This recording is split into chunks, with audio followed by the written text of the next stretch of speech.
have been largely successful. Yes, may I know? Madam Chair, Mr. Chair, for the 2024, for the current year, the 2025, you were referring to 2025, the data we submitted is as of August. So we're confident that we'll hit all the targets come end of the year. As the 2024 will show you, we were able to fully utilize the obligate and utilize the fund allocation for SLP. Now for 2026, that's why mababa yung target. As mentioned, binalik kami sa net normal amount namin na alis yung mga amendments done during the budget process. And we will really welcome the return of those amounts. And we see that, like in 2024, only 270,000 households. Why don't you increase your net level, net pa lang, of the SLPs? Or did you, but it was deleted on Tier 1 by DBM? Kasi naniniwala ako sa pagbibigay ng puhunan sa mga 4Ps. At i-clarify ko lang, is the SLP solely for Pantawid families or 4P families or sa lahat ito ng considered na mahihirap? Madam Chair, Mr. Chair, one, the SLP is for all poor. So meron kasi tayong mga poor na hindi naman bahagi ng 4Ps pero nangangailangan rin ng tulong. So it's for all poor. Number two, we would, as I mentioned, we would really appreciate na ibalik ko yung mga amounts because it's a successful program. Madam Chair, Mr. Chair, I'm sorry, there were two questions. One is, para ba to sa lahat? Yes, para ho to sa lahat.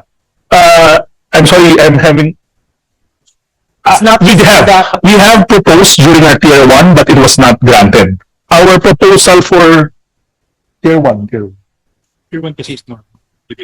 But again, we have a proposal for Tier 2, but it was not granted. What is your proposal for Tier 2, and do you have the absorptive capacity to implement this nationwide? Ito lang. 13 kasi inad mo na silang dalawa. Ang for my records, 2026 ang target nyo 179,000 households lang. Is this accurate?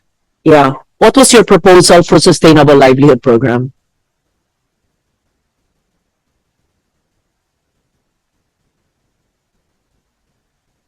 $13.5. The proposal was 13.9 billion, but we were only granted what you can see in the box right now. Yes. It's 13 billion. So parang half lang ho yung nabalik pinigay sa amin. And the reason why, of course, it increases in the GAA because many believe in the SLP and if given the chance, they amend the budget to include SLP. Is that correct? Yes, Madam Chair. Okay. Now, another observation I see is, while we have the SLPs, and syempre, kailangan pupunta sa mga gida areas, sa mga bundok, sa malalayong lugar, kulang na kulang din ang mga implementors, right? So, contract of service personnel are usually the ones in charge. Sometimes there is an imbalance or a lack of personnel.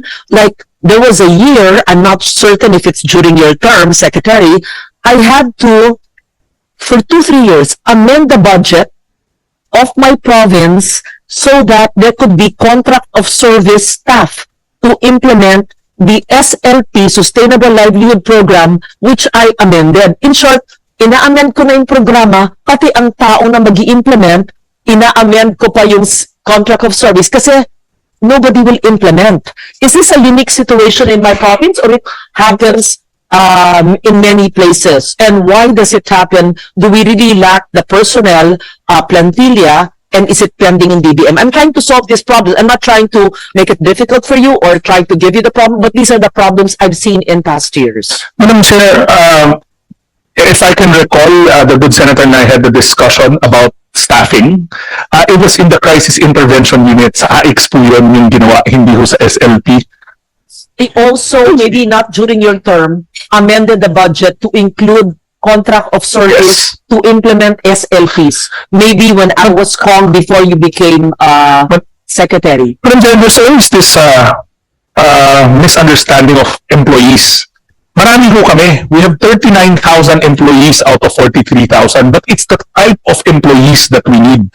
Kasi ang nangyayari ho, whenever we give all these grants, meron yung kasamang admin cost. But the admin cost is only good for contract of service. It's not the type of employee that we need. We need regular warm body employees, plantilla positions, so that may continuity, especially for SLP, that is heavy in social protection, social preparation and monitoring. Kasi mga contract of service, they come and go. So that's why I think if we were to lead with the committee, it's not the number of employees that we're going to ask for, it's the type of employees we're going to ask for. And this runs across the different programs. What we're trying to say is may laging kasamang admin cost yan, kaya lang COS po sila. And it's not the type of employees, and not to take away anything from our contract of service. They're very good people. Pero syempre, if you don't have a tenure, security of tenure, they can just move to another department, another NGO. So with them goes the institutional knowledge of that SLPA. Kasi ma'am, I think in their case, the SLPAs, the SLP associations, they've been operating for quite some time. So by continuity, they know the context of the story. Magkano ba binigay dyan? Ano po? So kung ako ang hihiling ng isang bagay tungkol sa SLP, tama ho kayo, kulang ng tao, pero sana ho regular or plantilla positions, not contract of service, kasi they can just go anytime when a better opportunity comes up. Request you to submit that to the committee so that we can also ask DBM regarding that? Or is it a pending request already? What's pending in DBM will be for the crisis intervention unit. SLP, no, we will lodge a request and we will also copy furnish your office and the committee. But is my observation correct that the lack of qualified personnel to implement sustainable livelihood programs nationwide is missing or lacking? Yes, Madam Chair. Talaga? SLP, that's my favorite. Institutionalization, as you mentioned, is also much welcome. Maging batas sana. Sige, I'll file it again. Now, para lang on record, ano ang pinakamatagumpay niyong SLP kung saan talaga umahon sa kahirapan ang mahirap na asosasyon o pamilya? Because I could tell you from my own province, but perhaps, in short, ano yung paboritong SLP na ginaganap nationwide sa inyong karanasan? Madam Chair, yung, let me qualify po, yung paborito, not necessarily successful. I'll give you the top 10. General merchandising, livestock production, rice retailing, agriculture, poultry production, the list goes on, food retailing, fishery, may transport services. Yan, kala ko lang I'm missing The sad part SLP. though is, so from my experience, the most successful ones are skills-based. We've been to a couple na they embroider things. I went to the ones in Iloilo. Okay. Yes, ma'am, correct. I gave them Dole Kabuhayan and SLP. Yes. I saw you on your video reels. I followed you. And, yes, nakita ko. No, I saw you. No, kasi, I don't want to steal the limelight from you, ha? Kasi 2018, those are graduates of leprosy, eh. Yung mga hindi na leprosy patients, diba? Tapos binigyan ko sila ng Dole Kabuhayan, I think, ha? And SLP, kaya nga, yun eh. But that's the reason why we went to visit them. Actually, ulit, very good. additional capital. Kasi matagal na yung binigay. Yes, we gave them additional capital and they're very thankful to your office for helping them get that. Alala nila. Yes. So you know, these type of businesses, they last a lifetime. Nakakatuwa. Yun na nga, I'm glad. Without us really talking before this, I'm glad you mentioned that. Isa yan sa matagumpay na SLP. Mga dating, matutuwa si Senpia dyan.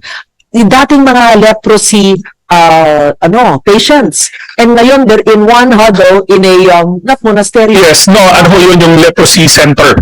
Leprosy, sanitarium. Sanitarium. Oo. Ang gaganda ng Belgian lace na tinatayo nila. Yes. Institutionalized na ang ganda-ganda ng ay kukunan kita. Madam Chair, just to give you an idea, the technology was taught to them by Belgian nuns over the years, and it's a form of therapy kasi they're moving their fingers. So we tried, where my colleagues and I tried, but apparently it's very hard. So that's why I say these skills-based SLPAs actually do help. Also, SLPs that try to become innovative are also quite sustainable kasi we're trying to get away from sales-based SLPs.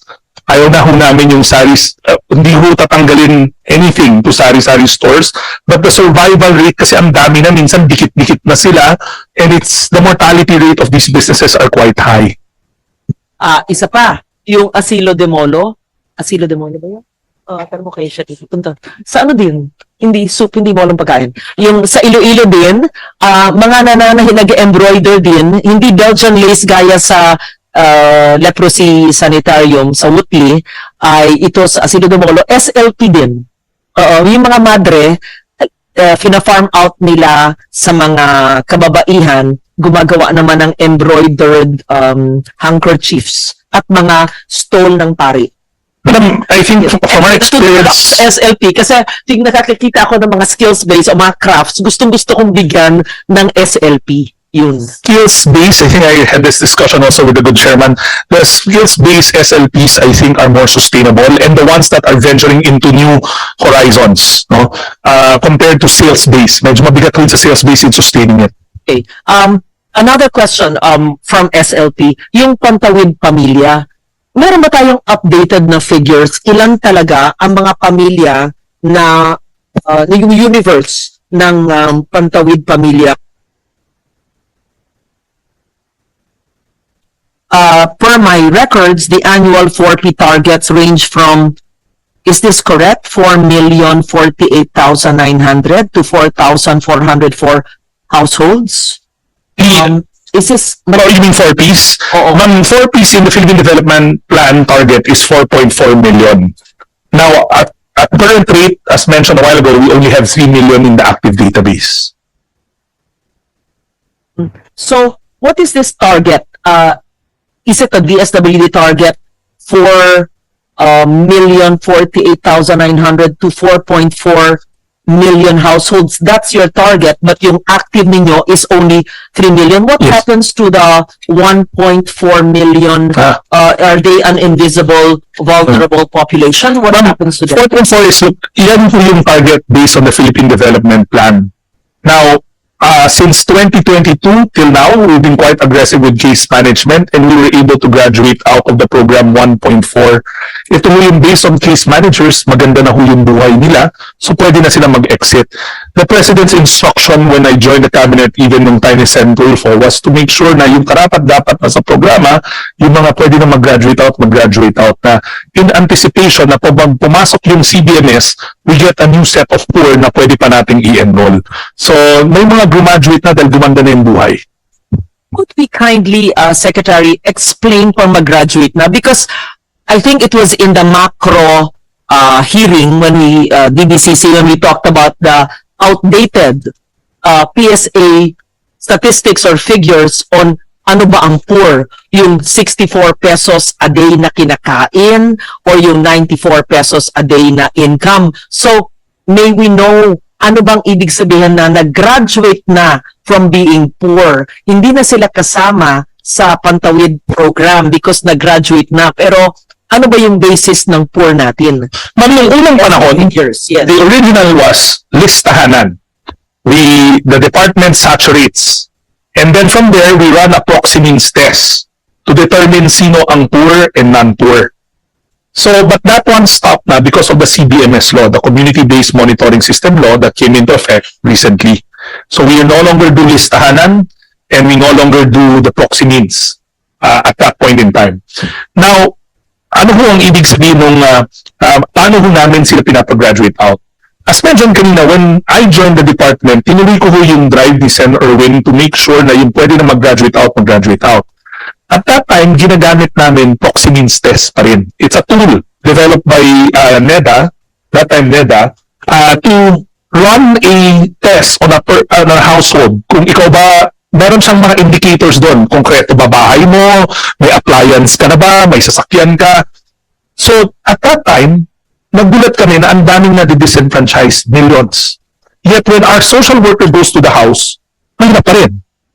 So, we consulted NEDA and said, look, baka may misalignment dito sa tool. And true enough, that tool was developed pre-COVID. So it wasn't capturing poverty post-COVID.